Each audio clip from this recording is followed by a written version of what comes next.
How about them Irish? I can't take it anymore. I need a national championship.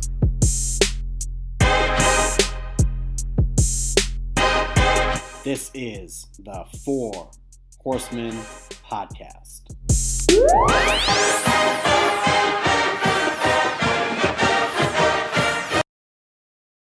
And we are back. Steve, do you know what's more annoying than one lawyer on a podcast?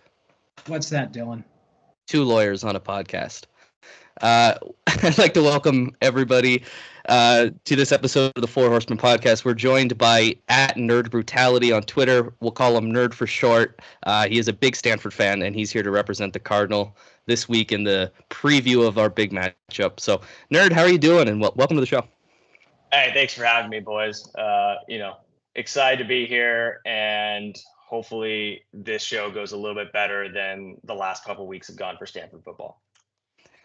Well, that's a perfect starting off point. Why don't you update the Notre Dame listeners at home how Stanford's been doing this season and the last couple of weeks in particular? Sure. It's been an okay start. I think most of the fans are in like the C+, B- range for how it's gone. Blew a fourth quarter lead to TCU. Probably should have won that game if we're going to be completely honest. Blew out some FCS school. And then obviously everyone saw the big win at Syracuse. And the last 2 weeks have been, pretty embarrassing in regards to, we played a Clemson team that is extremely talented. There's no doubt in my mind that team is going to cause some chaos in the playoff. And then Virginia Tech last weekend probably has been one of the bigger letdowns we've experienced as a fan base in the last couple of years. But there's plenty to get into, including a lot of injuries to key players and, just trying to figure out what the freshmen got in them.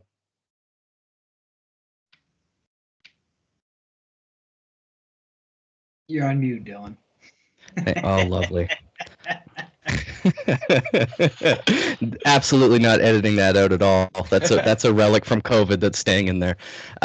Steve, what I was going to ask you is, have you been watching any Stanford football at all? Because I did see that Syracuse game and the TCU game, and I do agree you should have won the TCU game. I thought you were the better team that game.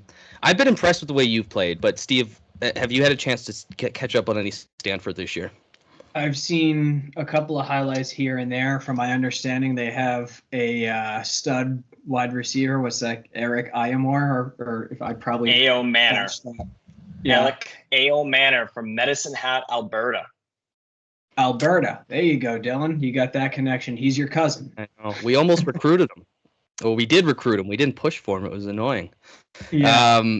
But yeah, so Nerd, we got an old joke here. When Chase Claypool played for Notre Dame, obviously being a Canadian boy, we did this like bet where he was just my cousin, and because Canada's a small town, so I guess we got a Stanford cousin as well. I like the way your defense is played, though. From what I've seen, they play hard. They play with a lot of intensity, and I think that's something that's definitely a hallmark of what Stanford football is to me, and I'd love to see them get back to that. Yeah, and I think that the one thing that I will say coming into this game that Stanford matches up well on is our run defense.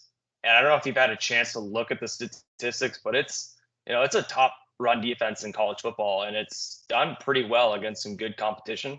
The secondary and the passing defense is not as strong.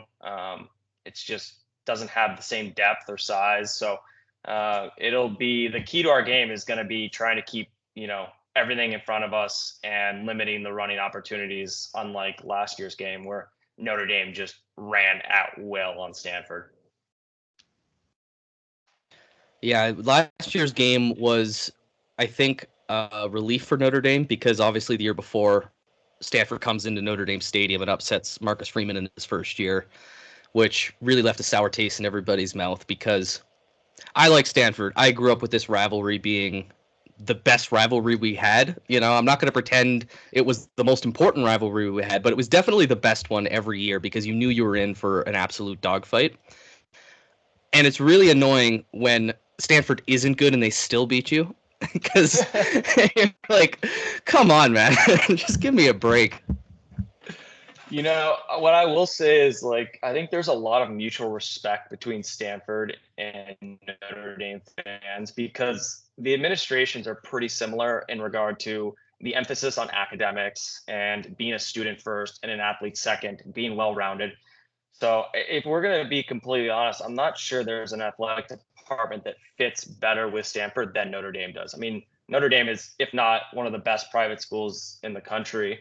And the athletics are second to none. So there's just a lot of respect between Stanford alums and Notre Dame alums about how the administrations handle athletics, and I think that manifests into somewhat of a rivalry, but mutual respect at the end of the day.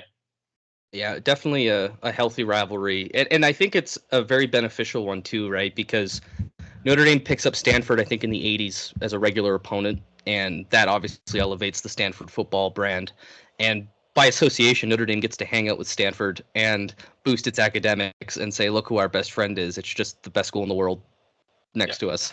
So it's really been beneficial that way. And I like the game. I wish more Notre Dame fans would, I think, appreciate the like-mindedness of Stanford and that how rare that is in today's college football to kind of get someone you can be partners with, potentially in conference realignment, in a lot of different ways there. But Steve, what's your Stanford memories? Like, you must have some. You're a tortured Notre Dame fan. You must have some.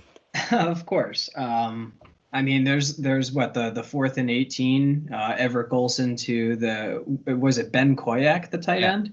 Ben Koyak, corner of the end zone. And yeah, of course. And then there's 2012 is a great one. But then I also remember, what was it, like our missed kick a couple of years ago on the road to not win. Well, they hit a field goal in 15 to put us out of the playoff.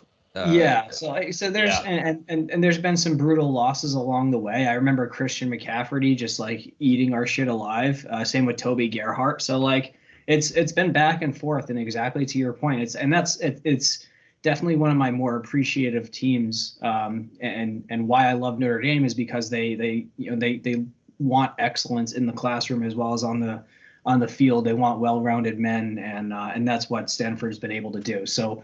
They did have Harbaugh, who is sorry, nerd, but a piece of shit, and I hate his fucking guts. But my boy, he built that program and had those boys playing well, and it's fun when Stanford's in the mix. I like when they're a perennial top 10, top 15 team. I like it when they just upset Oregon every year. It's almost a tradition. Or USC, yeah. They do beat USC a lot. Shockingly a lot in the last because they just bully them century. Because those LA boys are just softer than puppy shit, and then you just have these nerds at Stanford that somehow are just absolute muscle meatheads, and they just dominate the trenches. It's a beautiful thing to see. And they recruit nationally too, right? Sorry, nerd, I'll let you jump in there. Yeah, absolutely.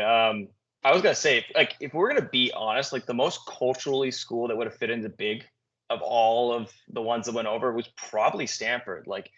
If you think about what made this team great for so long, it was a front, an O-line that was just unrelenting. And I think I tweeted it not too long ago. There's a clip against USC, and it might have been maybe in 2009 when we beat them 55-21.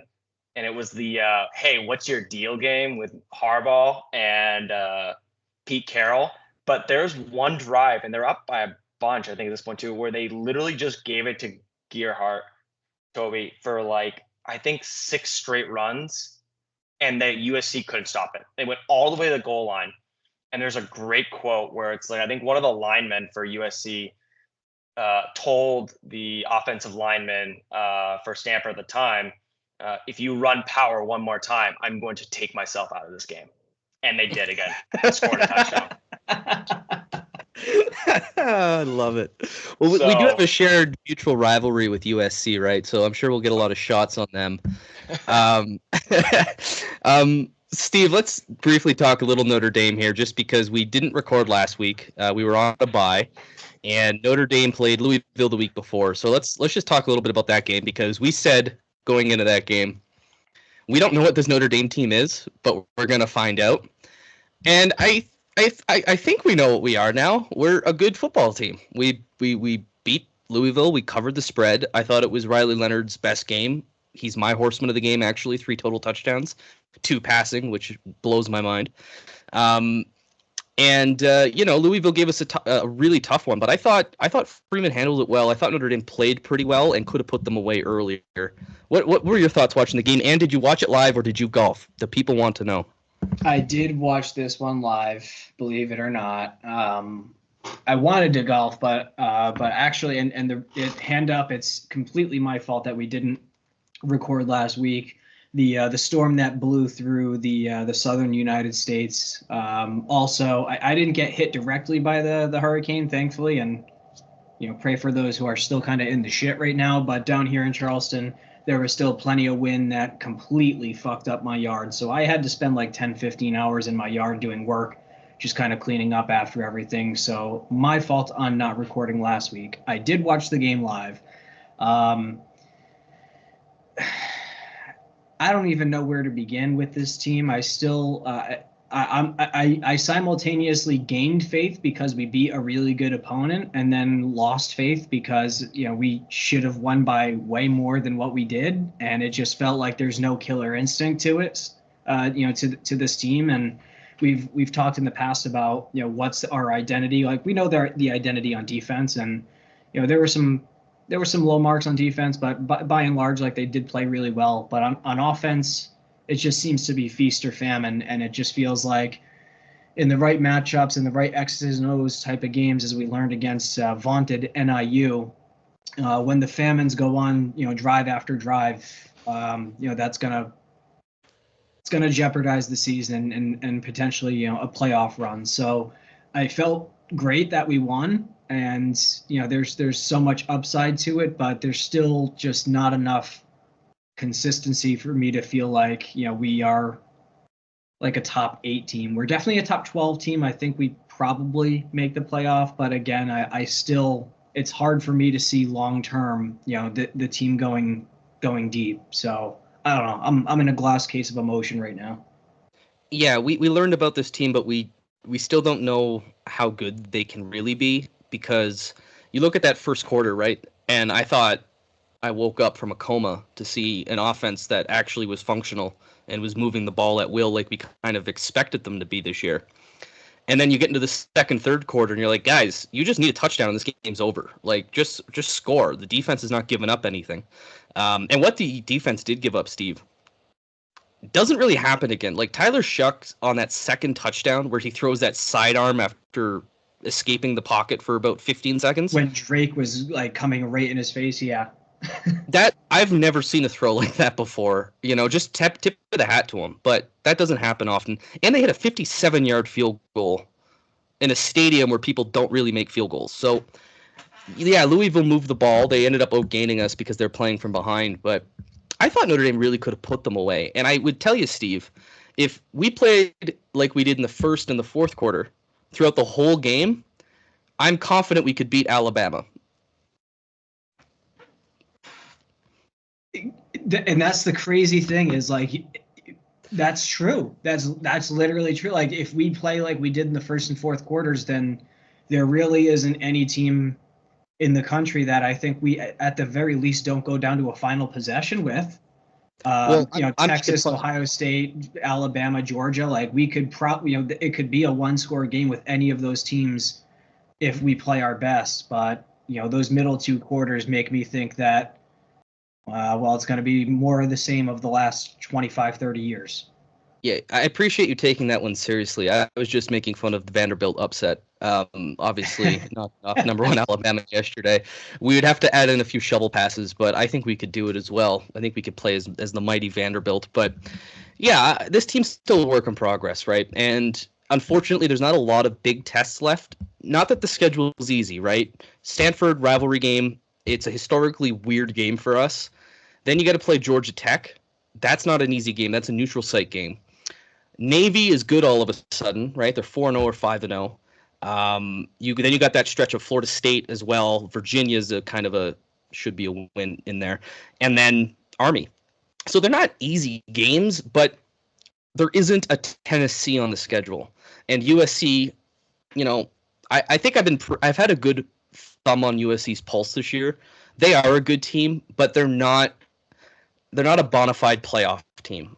And I think that's what concerns me with Notre Dame is, yes, we can go 11-1, but I still won't know how good this team is until we kind of get in there in the playoff. And that's kind of what's frustrating, because we know the potential, but the results have been, I think, a little bit lackluster this year. And of course, the injuries have been piling up. We just found out Boubacar Traore out for the season. So we might not have any edge rushers left by the time we get to USC. But I don't know. Those are my thoughts on the game. I think overall, I'm happy with it. I'm not going to complain too much, but just kind of wait and see with this team. I always told you that we needed elite edge play. I love that. We have a whole episode, Nerd, called Elite Edge Play, where that gets joked about 1,000 times. So let's bring you back in. I think that's kind of it for Notre Dame. There, we all saw what we saw. We're happy with it, but we're not on the bandwagon to a national championship. So college football at large has been batshit crazy the last 2 weeks. What do we have? Alabama beats Georgia in one of the best games I've ever seen, then loses to Vanderbilt. Ole Miss drops a game. Tennessee loses to Arkansas. USC lost to Minnesota. Michigan loses to Washington. It was 2007 all over again. And you guys are a little bit older than me, so you remember 07 better than I do. Do you guys want to talk about that and how the season's kind of feeling and shaping up right now? Nerd, let it rip.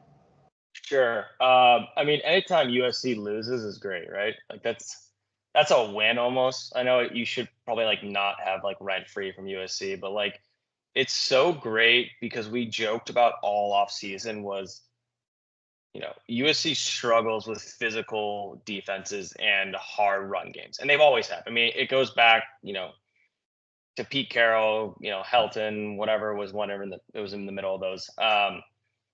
They don't do well with that game. And, they took all this money, they moved over to the Big Ten, and they had all these big dreams about being the big program. But the realistic thing is that Oregon is better placed to be the premier West Coast team. They just recruit a lot better than USC does. And they recruit from Florida, Georgia, Texas, where really all the best football players are. And so USC going into Minnesota and just getting ground and pounded for 60 minutes is not unsurprising. Now, whether PJ Fleck is the real deal or not, that's another question. I mean, you feel like Minnesota's like should be there, shouldn't be there. It's a hockey school, but they have the fans, they have everything. So I was happy to see that. I was shocked by how good Washington looked against Michigan. I know you guys are very anti-Michigan. I don't really care that much about Michigan, to be honest with you. I prefer when they're bad because they seem to be competing with us for recruits, specifically one in particular right now. But that said, it'll be really interesting to see what happens in the SEC, though, because, I want to say Texas is back, but we'll see. It's a gauntlet to go through that league. I don't think they come out undefeated. I think the reality is that Georgia is the top SEC team at the end of the day. I think Alabama had a good game, but Georgia is clearly the best team in the country, in my opinion. So it was chaos. It was fun, but it's what makes college football great. This is what they're trying to kill with these super leagues and SEC big only. Like the best part about this is like anyone can win any given Saturday, and it was on display. And that's what drives ratings. It's not big games. It's people rooting for the underdog. It's, rooting for Rudy, right? Like that's what drives the fans. So it just reminded me so much about why I love college football.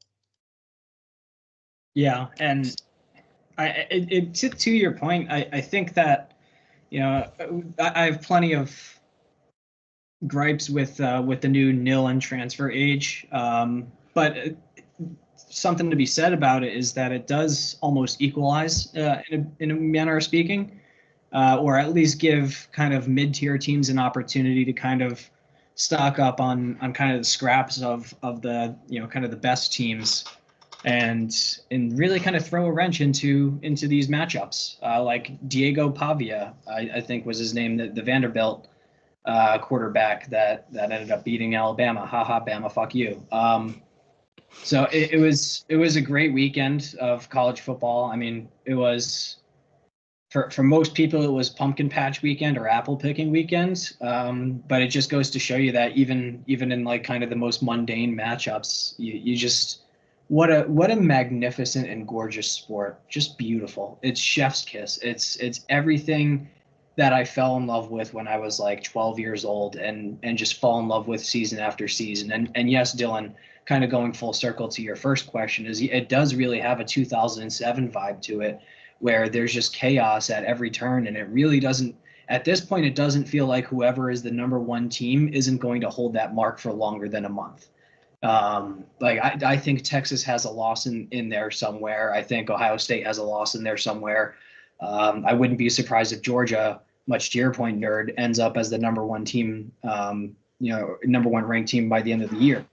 So, and that, kind of going full circle with Notre Dame, as much as I've, been more so on the panic side of everything and feeling down about everything, it also gives me that slightest bit of hope yet again, which inevitably is going to break my fucking heart in about 2 months. But it just makes me think, this year is so crazy that maybe our quarterback who can't actually throw the ball might actually lead us to a national championship. So, man, what a sport.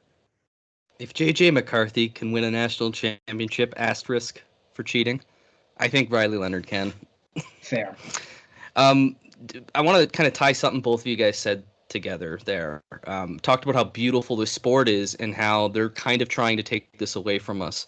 So, Nerd, I want to pitch it to you because from the Stanford perspective, you guys had, let's say, an interesting year with regards to conference realignment, and obviously the Pac-12 no longer existing, but then kind of coming back, but not really. Do you want to just kind of talk through what that was like, and then how you're liking the ACC, and if this is a good fit for you guys going forward?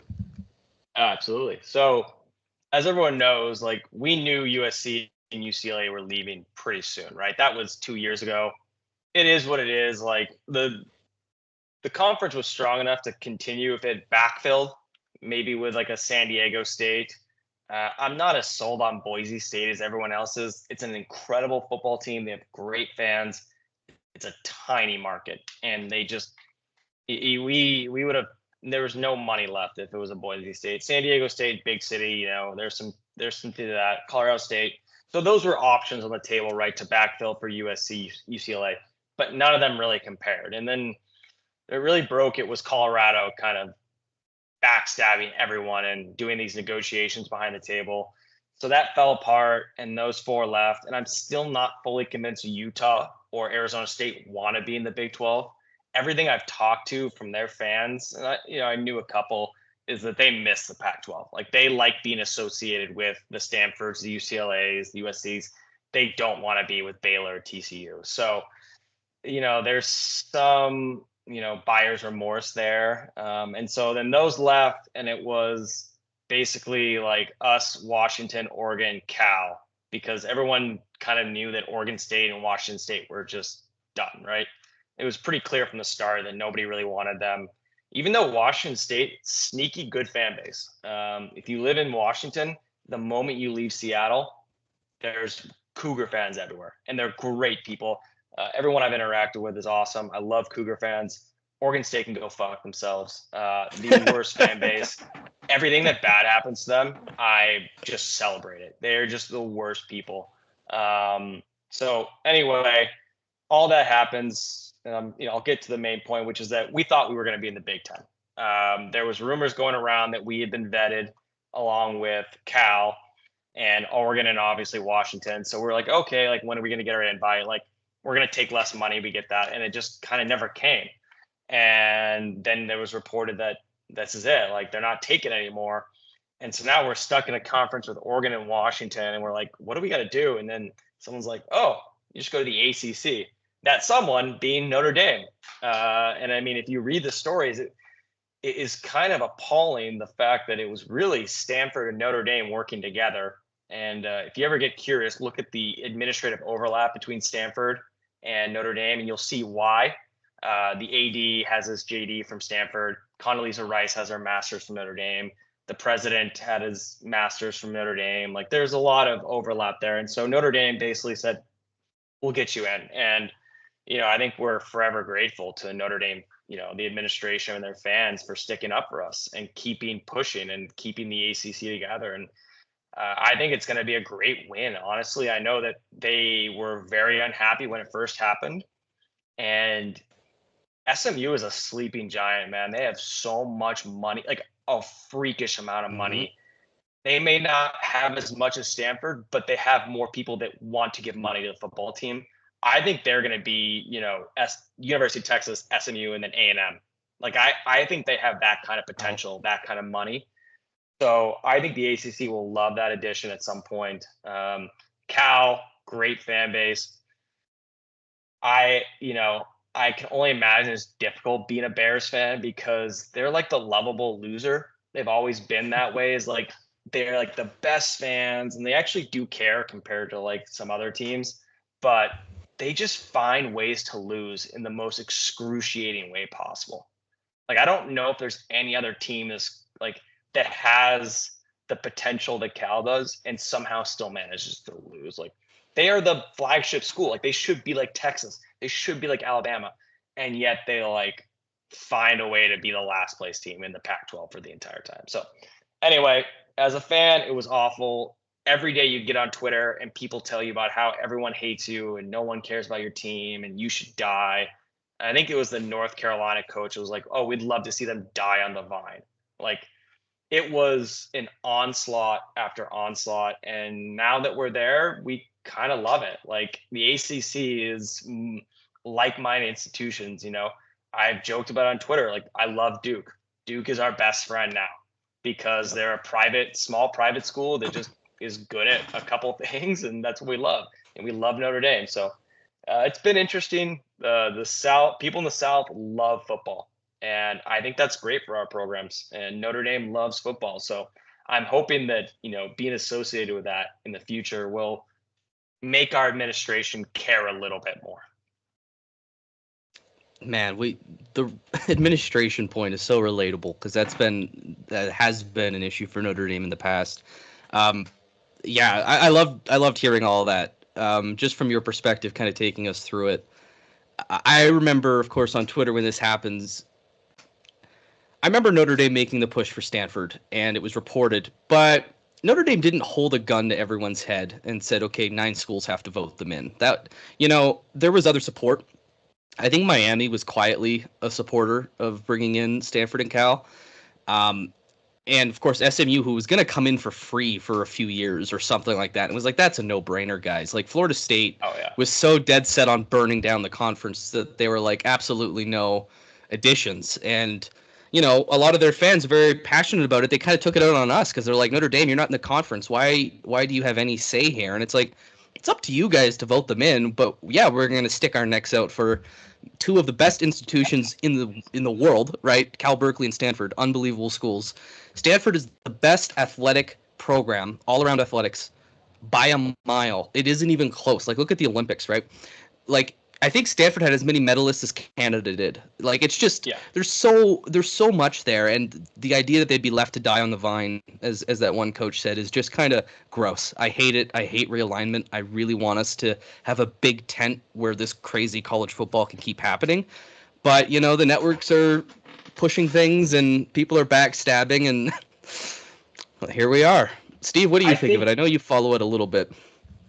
Yeah, I'm a very anti-government person in my nature, but this is one of the things where I would actually want the government to step in and make like a law that you have, in order to have any sort of athletic conference, it has to be within 700 miles of like one particular location, right? I don't know. Like, regional based was just the best. The Pac-12 after dark was the best. The MAC, the Midwest, like Big Ten, like all these schools have character. All these programs have character because it all just melds together, right? Like, what the fuck does Wisconsin and Washington have in common?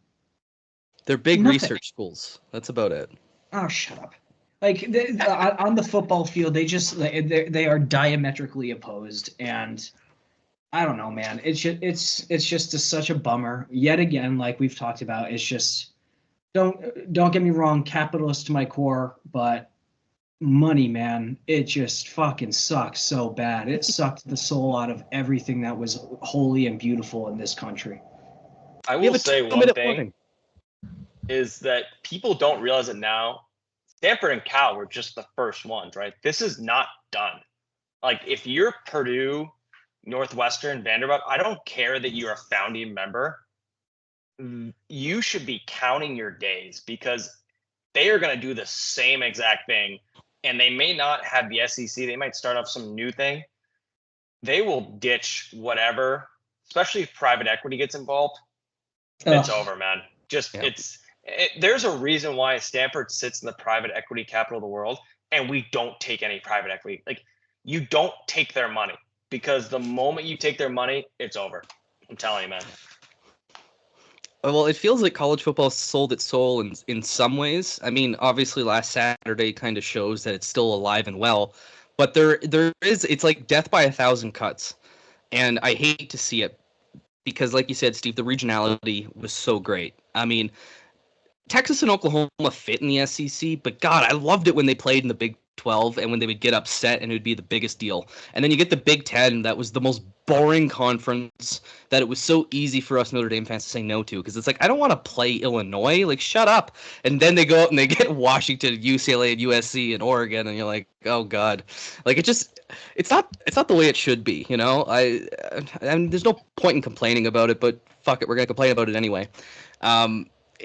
At least I would say, like, moving forward, I'm glad you guys are in the ACC. I think it's a great fit. I mean, the Calgorithm, for those of you who have not seen the Cal Twitter thing, it is phenomenal what they've done. It's just such a great fit into a conference that lacks a little toxicity. As Notre Dame fans, we've never really given a shit about the ACC until all this started happening. And then I'm very much team ACC. It's like, no, to hell with the Big 12 trying to poach our schools, and like to hell to Florida State and Clemson and all them. I get why they're trying to, but like, I like this conference now, so I've been paying attention. And the fan bases aren't toxic. Like, it's not a passionate conference. And when you get those Cal fans in there and you bring the SMU folks in, and then of course Stanford beating Syracuse the way they did, and like, Stanford, especially in the age of NIL, as you know, could easily become a powerhouse in a couple years. And the ACC is ripe for it. So I like it. We got a chaotic little conference, and I think those additions were so important for the culture and then also kind of for keeping that conference alive.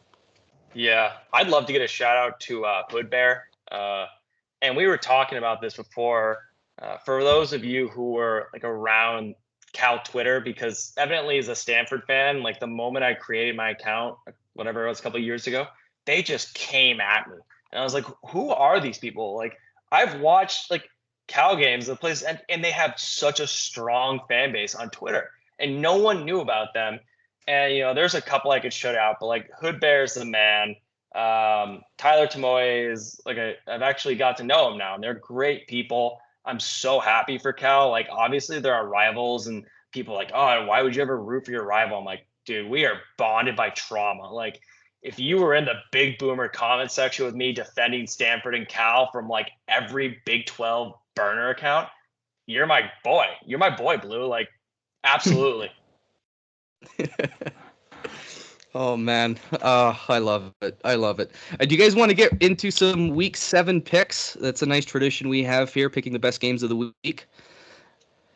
Do it. Let's let it rip. I'll take lead on this. Hell yeah. I'll just give us an update on our standings, by the way, Steve. You are still in first, and you're against the spread record. I hate you. You're on a statistical heater that I think gambling addicts would like to tap into, because you're well over 60% against the spread. Like, it kind of blows my mind. And last week was a crazy, crazy week for upsets where none of us had a particularly good week. But anyway, just wanted to get that in there, Steve, that this is karma for me saying I always win this game at the start of the year. You've been kicking our ass. So congrats, and lead us into this one. Hell yeah, brother. Perfect. Well, everyone ride with me because I'm hot. So, first game, we do have the Calgorithm on the road at undefeated 5-0 Pitt Panthers. This game is in Pittsburgh, and Pittsburgh is getting 3 points. Nerd, let's start with you. So are we doing against the spread and winner? Yeah. Okay, I'm gonna go. I'm actually gonna take Cal for both. I think they're gonna surprise Pitt, and I think they're really pissed off. So similar to what happened to VT to us, I think Pitt's gonna be on the receiving end of a really angry Cal team, and a very good defense. They have actually a very underrated defense. So I'm gonna take Cal for both. I'm going to agree with you. I think Cal is better than what their record says, even though they have a decent record. The Florida State game was really close, and then they got totally hosed against Miami. I think they're a good team. I still don't know what Pitt is. I know Pitt's had a good offense, but it's also like, okay, you played West Virginia, you beat UNC, but UNC's been kind of garbage this year. I'm not sold on Pitt. And Pitt home field isn't a thing. I'm sorry, but it's where the Steelers play, and they'll have maybe 40,000 fans at the game at most. I think Cal's going to go in there, and like you said, I think they're going to get some revenge. But part of me likes an undefeated Pitt too, but I'll take the Bears. So I'm going to fade you, and I'm going to take Pitt, and I'm going to take them to cover -3. If this game was in Cal, I would absolutely take Cal. I am a Cal respecter for sure. I just think they are going to be traveling, 2,700 miles, 2,400 miles after all, in order to get to this game. And it's a 3:30 game. So I don't know. It just feels like it's, again, this is one of the bullshit downsides to having teams from the West Coast have to join the Atlantic, Coastal Conference. So we're not going to harp anymore on conference realignment, even though it sucks. But I think this is ultimately what's going to benefit Pitt. So next game on the docket, this is another one of the weird West Coast comes East kind of scenarios. Yeah, actually, it's the opposite. It's the East Coast going west. So it's Penn State on the road at USC. This game is in the Coliseum. That game is being played at 3:30 p.m. Eastern Standard Time, and it is Penn State favored by 5.5.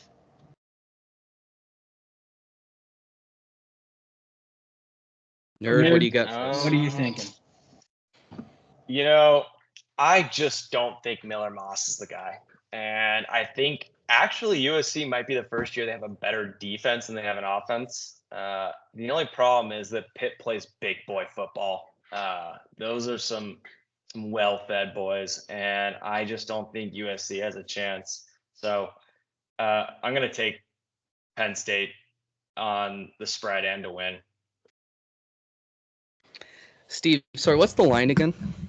5.5. For Penn State? Correct. Don't tell the USC fans, but I'm gonna take the Trojans here. I think Penn State. I'll tell you why. Penn State is what people thought Notre Dame was, in the sense that they're frauds that lose every big game, and this is their first big game of the year. And I know the Coliseum is not necessarily what it was under Pete Carroll, but I think USC is a good team. I think, like you said, their defense has improved a lot. Nerd. They got playmakers on offense. Penn State's good. Drew Aller's good, but I got a sense that Penn State is going to blow up at some point this year. And I think it's this game. And I can just see the athletes at USC putting points on the board. And I could see them holding them defensively. Should be a good game. Maybe this is just me hoping our strength of schedule doesn't take another hit. But give me the Trojans and the points.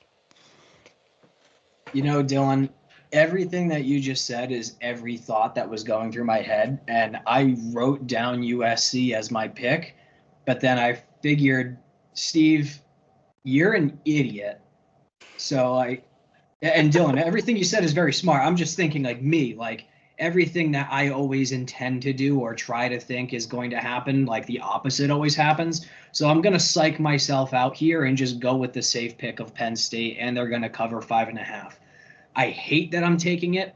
Everything in my soul is telling me to go with USC, but I don't know. I feel like I just need to go purely logical here and take the number 4 team in the country.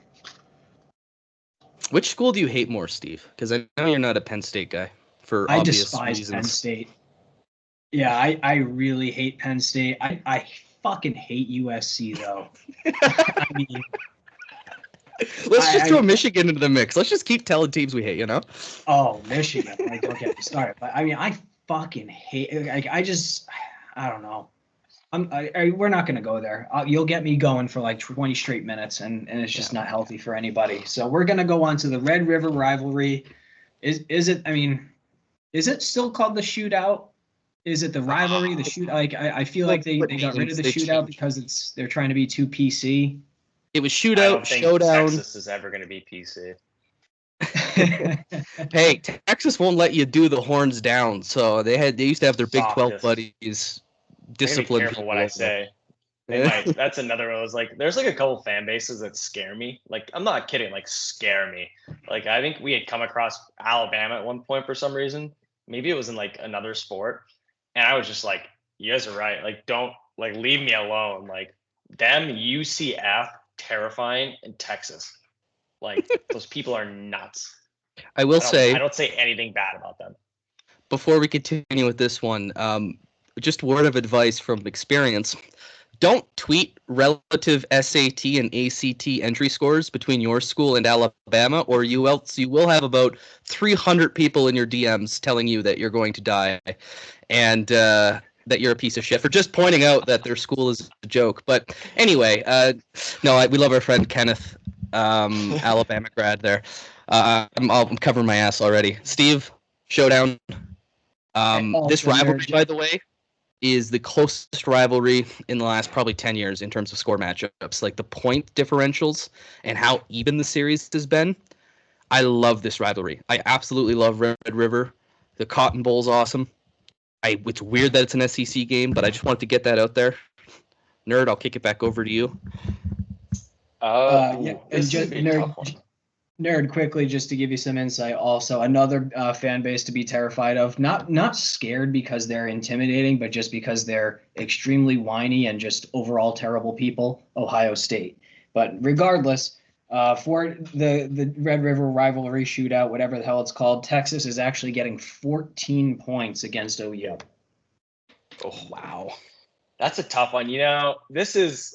And I don't really like watching too much of SEC just because they love themselves so much. But that said, this is one of my favorite games to watch every year. Like these two, like legitimately hate each other, and I'm excited to watch them just duke it out. So I'm gonna actually go Oklahoma to cover, Texas to win. I don't think Texas is gonna blow them out. These teams, I think Oklahoma's 5-1 in the last 6 against Texas.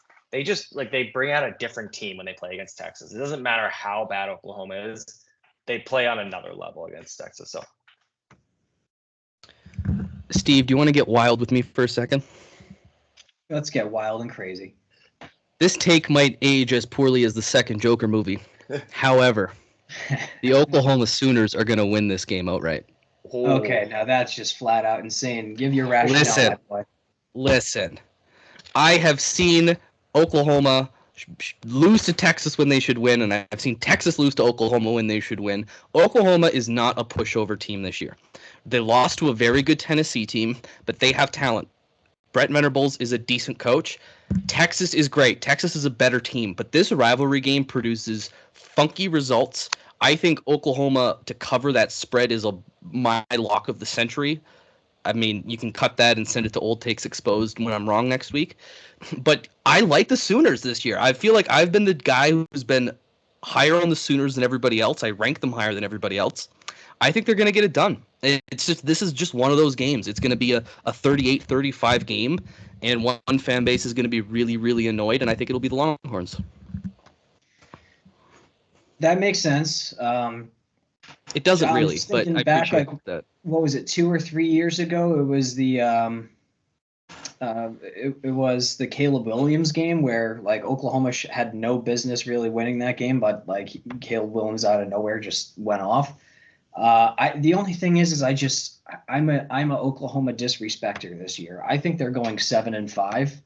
I just think that their roster is a couple years behind, kind of the league that they're in, unfortunately. And although it is, Texas, their longest, most hated rival, and technically a Big 12 school from before, I just think that Texas has adapted way better to SEC life and has, kind of they have a roster that really holds up well, with everything. So when in doubt, go with the team that has the better quarterbacks, and I'm going with Texas, and I'm actually going to take them to cover. I think this is one of the rare instances where it's a blowout.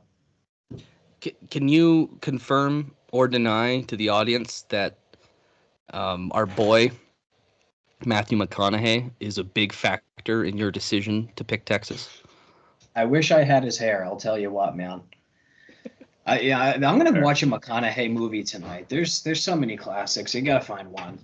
Have you seen True Detective season 1? It's the best. Yeah. It's the best. Time is a flat circle, baby. Absolutely. What a week for games, by the way. This is ridiculous. Yeah, it's a great matchup week. We're staying in the SEC again, unfortunately, but this is a game that I think is going to be a little bit too good to miss. And this is Ole Miss on the road in the Bayou at LSU. Ole Miss is getting 3. That's closer than I want it to be, honestly. Is Jackson Dart a Heisman? Like, I don't get it. He's good. Like, I'm curious how much of the hype Ole Miss gets is because Lane Kiffin is like, this Twitter thing. It kind of reminds me of Dion a little bit. Like, he was Dion before Dion was there. Like, he has like the Twitter actions and like, the viral stuff. But like, I don't remember them winning anything. Like, they are always good and then just like fall off. So I am a secret LSU fan. I love the Tigers. My really good friends went to LSU. I went down there for a game. The LSU people are some of the best people in the world. New Orleans, if you haven't been for Mardi Gras, is an absolutely top tier must go. You'll have the most fun of your life. Don't even think about it. Buy tickets, spend the money, have a blast. Absolutely. In the Bayou, give me the Tigers to cover and a win. Let's go Tigers. I got no more analysis than that. That's kind of what I'm thinking as well. Night games in Death Valley. Look, I hope Brian Kelly loses every game from now until the end of the season because fuck that guy.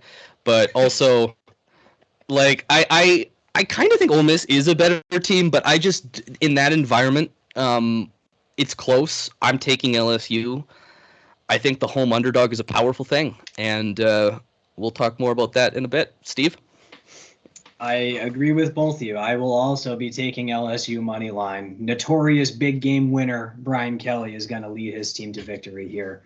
That's the one thing that's actually making me reconsider is big game Brian. Yeah. Yeah. Well, what's the LSU's QB? Nussmeier. Nussmeier, he's good. Yeah, he's. Fuck LSU and fuck Brian Kelly for. Like, really, Brian Kelly, you bring dog shit to the quarterback position in Notre Dame for the past 5 years, and we're currently suffering through your incompetence, and then you just luck into fucking Jaden Daniels and Nussmeier. Fuck you, Brian. But LSU is going to win this game.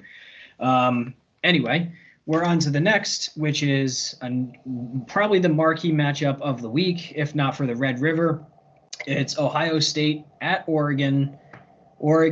I'm sorry, I misspoke. Ohio State is getting 3 points. Only 3. That's a little interesting to me. Yeah. Nerd, you're the Oregon expert as a Stanford guy. What's your thoughts here? I don't think this is the Oregon team to do it.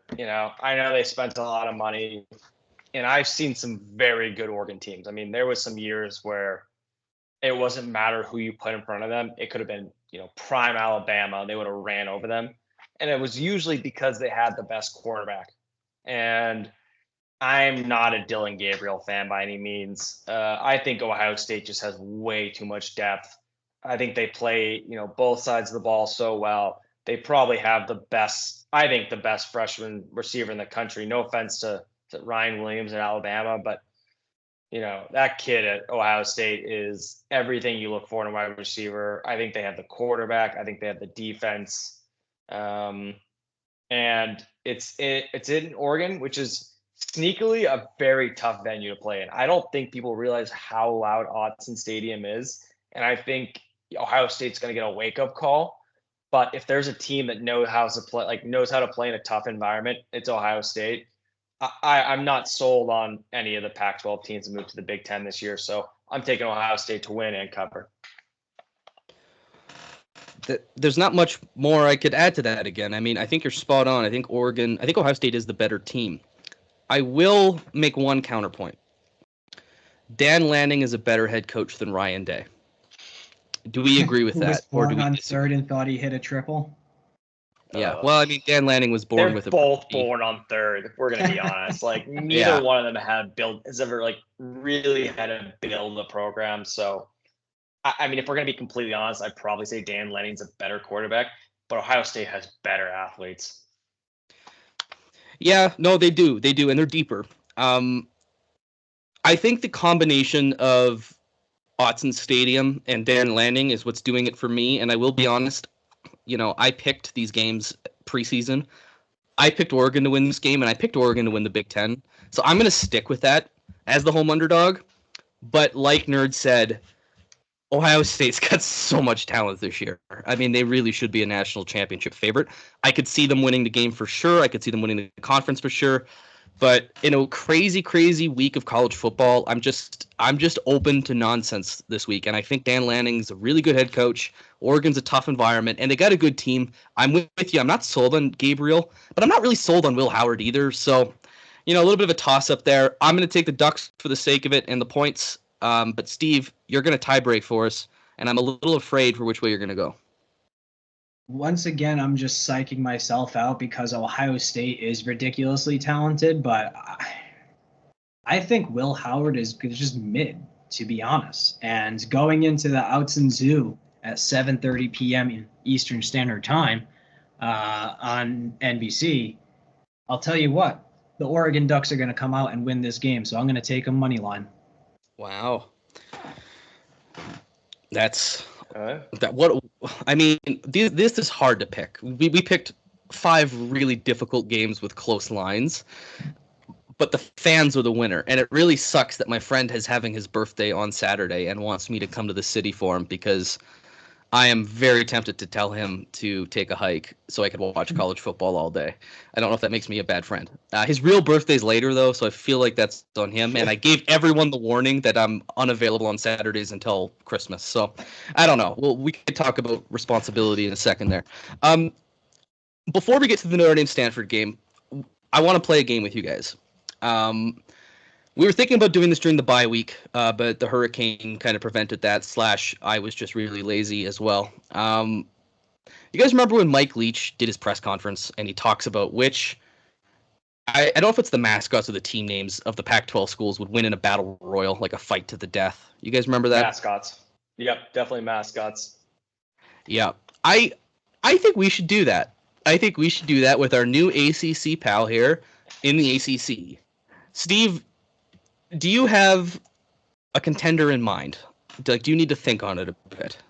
No, I have one in mind already, and it's the Virginia Cavalier, because that motherfucker, I mean, he's got long-ass swords. He's going to be able to cut people's shit up. I mean, you might think it's going to be the Clemson Tiger, but I'm going to take the guy with the sword. Okay. Yeah. I kind of need to talk through it myself. I got a couple in mind. So, no offense to the Stanford Cardinal, the beautiful tree, but in a mascot battle, I think it's just there to be. Them and the Cardinal would have a great fight, or the Cardinals itself. So the tree and the bird would be great. But I feel like we could probably eliminate that one. You're looking at, you're right, you got the bear in California, you got the tiger in Clemson. I think the Seminole, it depends again, in Mike Leach terms here. Does he have a weapon? Does he have a bow and arrow? That could be nasty. the Cavaliers on the list. What is Miami's mascot? Like they're the Hurricanes, but I think their mascot's like a bird.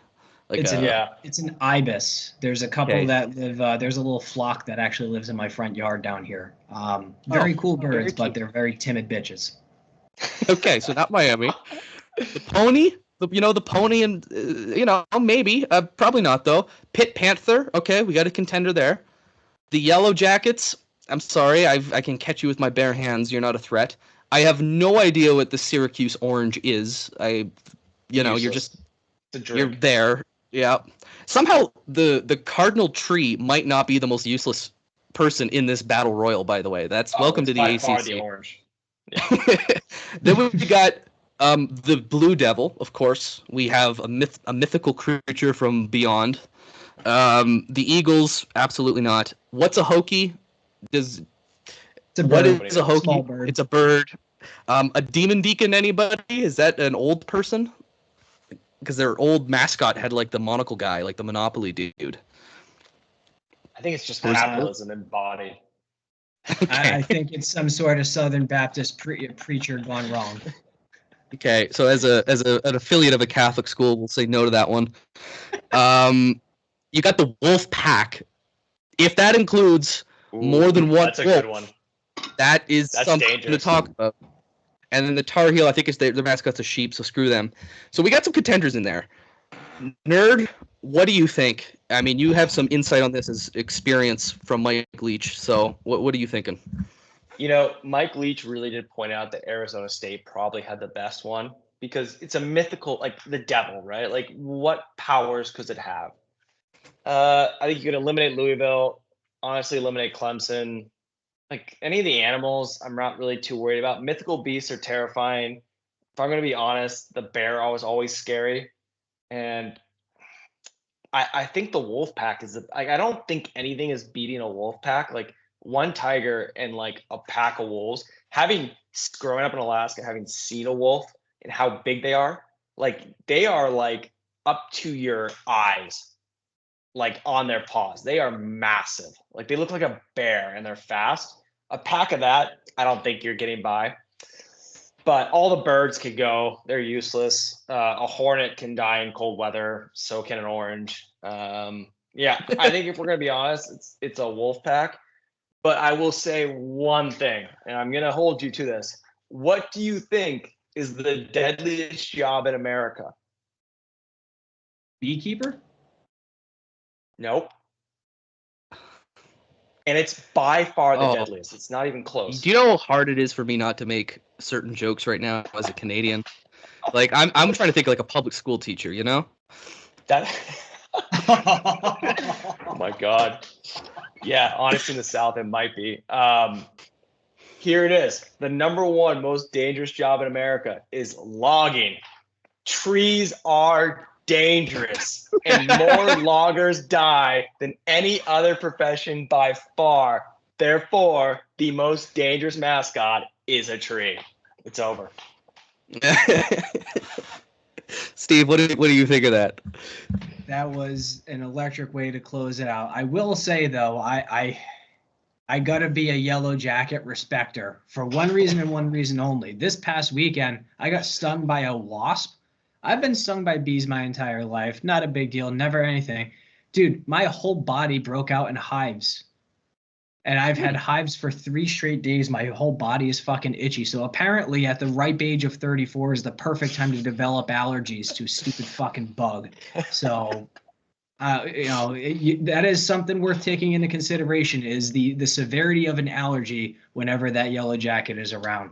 But nerd, that was one hell of a hezzy hay that you hit us with in order to come out on top. So respect, and I tip the cap, sir. Absolutely. I mean, we could do that forever. We could consume some things and have a chat for 6 hours on which one of these would come out. I think it's got to be a person or a wolf pack, like you said. It's the wolf pack. Yeah, even if it's one, but you can't kill a whole one if you're just one guy. I don't know. I've seen The Gray with Liam Neeson. He held his own. I wonder if he's a Notre Dame fan. Speaking of the Irish, it's been a little bit since we've been talking about ourselves here. We got a big matchup with the Stanford Cardinal, obviously, this weekend. Let's get into that game a little bit here and wrap up our podcast. Nerd, I'll start with you. How are you feeling? Because I know you're coming off 2 losses. You're probably not feeling great about it. Do you think you guys have a shot? Do you expect to win? Like, where are you guys at with this? No, I don't think anyone realistically expects a win. I'm not even sure how we feel about covering at this point. I know the line is like 22. 24 now. 24 now. Oh my God, it's getting worse. Yeah.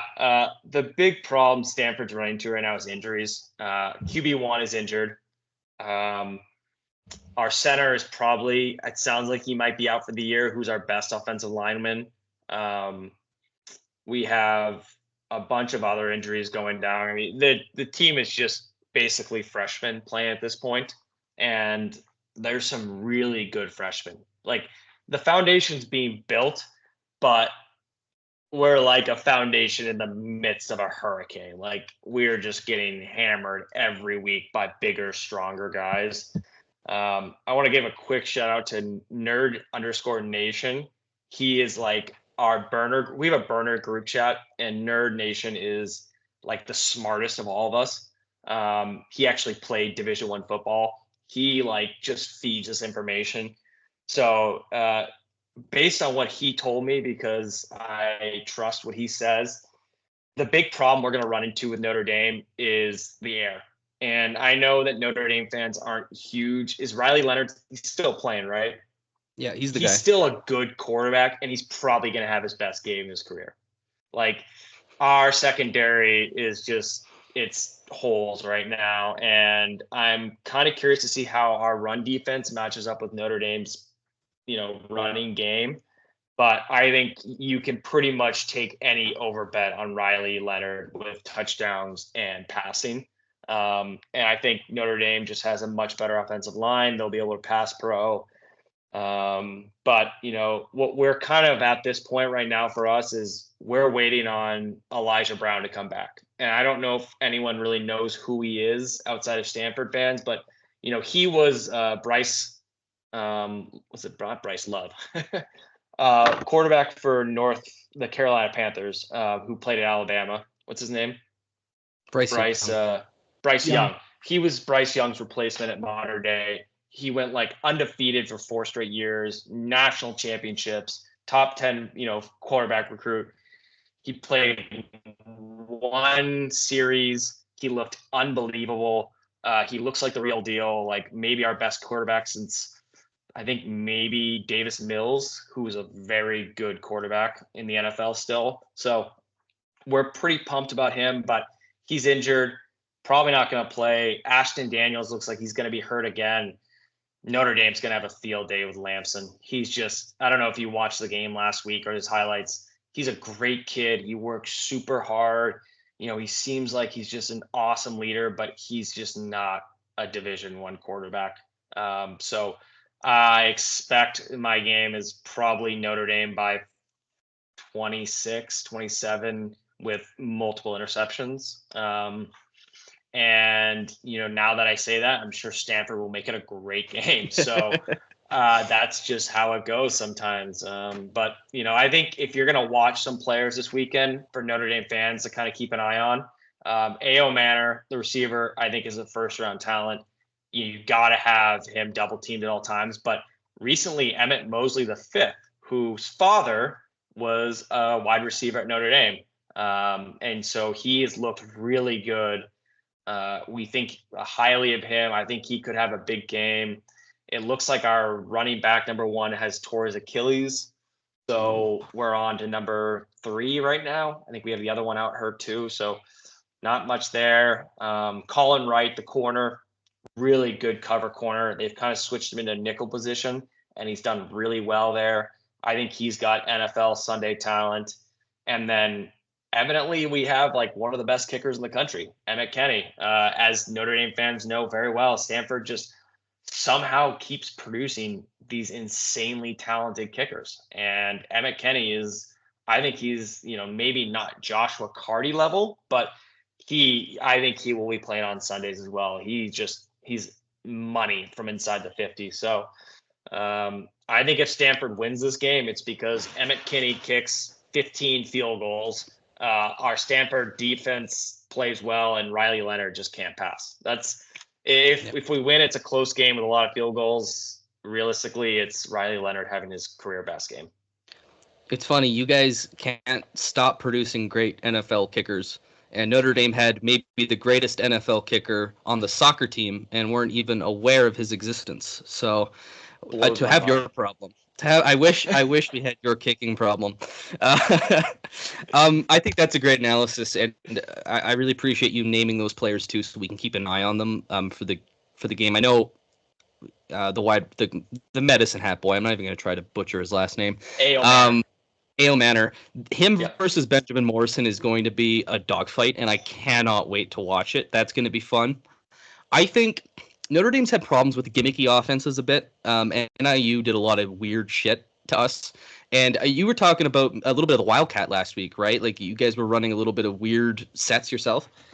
It was with Mike. So Micah Ford was their RB1. He's a true freshman. He put up 133 yards against Clemson. Like he looks to be the real deal, but he was a quarterback in high school and he threw for an insane amount of yards. He had the best pass of the day against Virginia Tech. Our only passing touchdown was from our running back who played high school quarterback, and he had a beautiful ball placement to A.O. Manor and scored a touchdown. So the thought was we're going to run a bunch of Wildcat, kind of make it funky. You never know what happens. But, it looks like he might have torn his Achilles. So he's out. Yeah, and so I think what you're going to probably see is Lamson just trying to survive, running for his life. Notre Dame has an incredible front seven, and I expect them to kind of torment a young Stanford O-line. And Lamson's just not a good enough pocket passer. So you'll probably see a lot of QB design runs, a lot of running plays, a lot of screens. It'll be similar to NIU, just a lot of funky stuff because we just don't have the talent yet to play a straight up game like the Stanford teams you saw in the past. Yeah. Now, and I'm a little concerned. Sorry, Steve, you go ahead, Steve. I'll hold my thought. Just a very quick question I have, because this is kind of a matchup within the matchup, is how does your defense handle dual threat, especially running quarterbacks? I think we do pretty well. I mean, the running, like we have some big dudes on the defensive line. I really like how Tobin Phillips have played. Clay Patterson is a transfer from Yale he's like 6'3", 300. I don't know how this guy came to us, but he's looked great. And they kind of just muck up the middle. And outside of one run by Kubinick from Clemson, we haven't give up any quarterback runs for that matter. And actually another guy to watch is David Bailey. I think he's ranked as the number one ranked edge right now, maybe outside of a couple other players. He's like top 5. The dude can just get on quarterbacks, and he's 6'3", 240, and he moves like a wide receiver. He was a top recruit. So kind of keep an eye on him. I'm curious to see how he matches up against a really good Notre Dame fronts, O-line, which is what Notre Dame's famous for, right? You guys always have Notre Dame and Michigan always have the best offensive lines. So it'll be curious to see how that goes. And that's what I'm curious about. Like, how is Riley Leonard going to do against a top 20 run defense? Yep. And the offensive line, it's I don't know if you've been following too much with it. It's very young this year, and it's been hurt. It's been banged up. So there's development. There's a little bit of patchwork going on. But I've liked the O-line performance, and I think that's going to be a really interesting matchup. Is how well can you hold that Stanford defense at bay to give Riley Leonard time to throw, and then can you get a push at all? I think we're better running the ball than pass protection. But that's my concern with this game is actually the line play, because Stanford's got a really good D line, and Notre Dame's offensive line, like you said, it is a good offensive line, but it's not like it was last year. We don't have Joel on the left side just absolutely shutting everybody down. So I'm a little worried, and this might be the Notre Dame fan in me, but Marcus Freeman has had a little bit of a history so far in his career of getting up to play the big games and doing well. and then kind of sleeping on teams you should beat. But we're coming off a bye week, and that kind of gives me a little bit of hope that the boys are going to be prepared for a Stanford team that's going to play hard. And, this is a rivalry game. Your biggest rival's Cal, obviously. USC is another big one. But, those football players, they got Notre Dame circled. It might not be the first team circled, but it's circled somewhere. And they're going to want to prove, especially after 2 tough weeks, that they're no slouch, that they're going to come in and, do what they often do to Notre Dame. And that's got me a little worried. So I think you guys are going to come out with a lot of intensity, and I think we'd have to match that and manage it well. But I don't know. Steve, are you feeling better than this than I am? Like, am I crazy right now? No, Stanford's covering. Stanford's absolutely covering. But that's why I was asking, like, what's kind of the dual threat defense from the Cardinal defense? What's that look like? Because I don't see Notre Dame giving up more than 13 points in the game. I think we probably keep it below that, or maybe 14, maybe below 2 touchdowns. But I also don't see Notre Dame scoring more than 5 touchdowns in this game. So I don't see how we surpass 35. Maybe I'm wrong. Maybe I'm totally out of my mind, but I can just see us getting one-dimensional very quickly, and the only other dimension that we can add in that case is Riley Leonard's legs. But I don't know, man. It's been a frustrating season so far watching this sputtering offense. But Nerd, I think you had a point here. The problem is that Stanford is probably, I think they've only scored a couple offensive TDs in the last couple of weeks, and they haven't played against great defenses. Clemson's is middle of the pack. Their offense, I think, is elite. The best thing Notre Dame can do is keep Riley Leonard in the pocket and throw the ball, because they will be outmatched on the edge of the field athlete wise with Stanford. Where you're going to get in trouble is when Riley Leonard gets out of the pocket and Tristan Sinclair gets a block on him. That dude hits to hurt.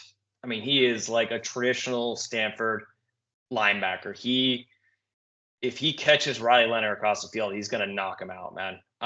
He is a big dude. He runs well. He's well graded. Him and Bernadelle. I mean, we don't have a lot of depth in linebacker, but our 2 linebackers, I think PFF grades as some of the better ones in the country.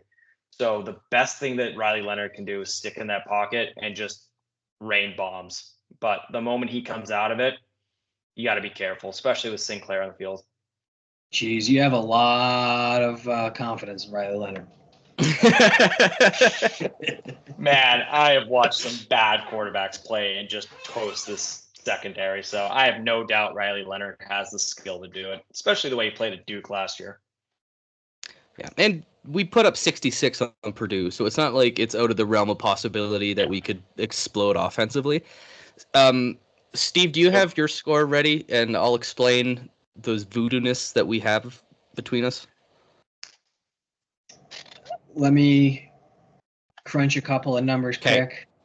I'll talk while you do that. So, Nerd, Steve and I do this thing every week where we predict the game score like a normal podcast would. And we don't confer ahead of time. I have no idea what Steve's going to pick. He has no idea what I'm going to pick. And we become we get shockingly close to the point where one of the numbers are usually the same, if not both, or the margin is very, very close. And I don't know why. I guess we're just trauma bonded ourselves over Notre Dame, and we just kind of have a good pulse on what we're going to see. But this week, I could see it going a lot of ways. So, Steve, if you allow me to go first, I'm with you. I think Stanford's going to cover. I've got this 27-13. I think they're going to struggle to score on us because, as Nerd explained, they're down to not the best situation at quarterback and running back, and we got a hellacious defense. I think we'll score points to win, but I need to see Riley Leonard do it before, I give him, before I feel confident in predicting a huge blowout. But I will take the Irish to win, but I think it's going to be a painstaking game like it usually is with Stanford, and that's kind of what makes the rivalry really fun. 31-10, Dylan. So once again, we're within a couple of points of one another. But yeah, I do think that Notre Dame does score a couple of touchdowns, but I think that's a la Jeremiah Love. I just think he's too talented to be bottled up. And Jadarian Price, I mean, he's a hell of an athlete in and of itself. I think counterintuitively, our run game is going to probably, be the difference maker in this game. I'm basically waiting on Riley to prove to me any sort of competence over 15 yards down the field. And until he can do that, then I'm going to continue to be pessimistic. And in this case, our pessimism is a 21-point victory, 31-10. That's a good way to keep it in perspective, right? It almost feels doom and gloom, and it's like we both have them winning by multiple scores. So, Nerd, do you want to take a stab at the scoreline here? Obviously you got to pick your team, right? That's why we watch football. Like, I don't watch to lose. But that said, in my heart, I'm going to say Stanford hits. Let's go with, if they were to win, if they managed to somehow make this massive upset, it's because they got 1 touchdown on defense and 4 kicks from Emmett Kenny. So what's that, 12, right? 19, okay? 19 points. And the only way they win this game is if somehow Riley Leonard is just ass. So I'm going to go Stanford wins 19-17 on a last-minute kick, Hugh Caprina style to win the game. Now, realistically, I think I'm taking Notre Dame. If I had a bet on it, actually, I would say 40-12. It would be shocked if we got 12. Nerd, you have no idea how realistic the scenario that you put forth in 1917 is. I've seen that happen before. Stanford is plus 1,300, so I might throw $100 just as a throwaway. The worst case scenario, I lose $100 and Notre Dame wins. Best case scenario, I win $1,300. Right? I think that's never a bad move. Torture. Yeah, so that's a very real scenario, brother. When we put the I just don't see it happening. When we put that graphic together, which score do you want on there? Do you want to come off as a homer, or do you want the gambling side to come out?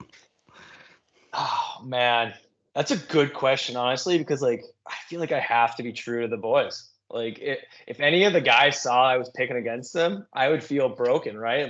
If your own media people are picking against you, oh, where's our chances? So throw up 1917, worst game you've ever seen, in the rain. Everyone hates themselves after watching it. That's classic Stanford football. Oh, I love it. Yeah, that's a great show, boys. I think we should probably wrap that up right here. Thanks, Nerd, for coming on. It was great to get some more Stanford connections on here and hear your perspective on things. Just last thing, that 2012 goal line stand, he was stopped. Momentum forward. He was so in. It wasn't even funny. Oh, I didn't even want to bring that up. The whistle, That would have been a national championship team. I'm still convinced. That was so brutal.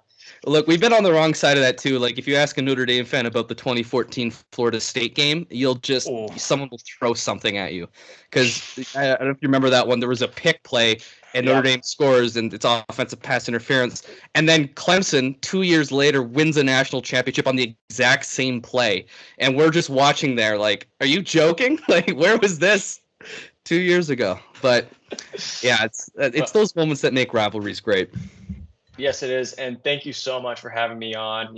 I wish, the only thing I would say is we do have a great community of fans. I know people love to rip on Stanford. No one cares, but everyone I've met in this community is awesome. Shout out to all the Stanford burners. You guys are you're the best. Hopefully, when we start winning again and things get better, there'll be more of us and we can start talking more shit. But until then, we'll just appear on random Notre Dame podcasts. I love it. Steve, last thoughts? Thank you for joining. It was a pleasure. Go Notre Dame. Don't embarrass me and ruin my fucking weekend again. Yeah. Well, I'll wrap up. Everybody for listening. Thank you. Rate, review, 5 stars. We'd appreciate it. Reach out on Twitter at Horsemen Pod or on Instagram. We're always happy to interact with you guys. I mean, the fun part of this is making friends such as Nerd, and kind of growing in these communities and bringing voices to the podcast. So thank you for another great week, and go Irish.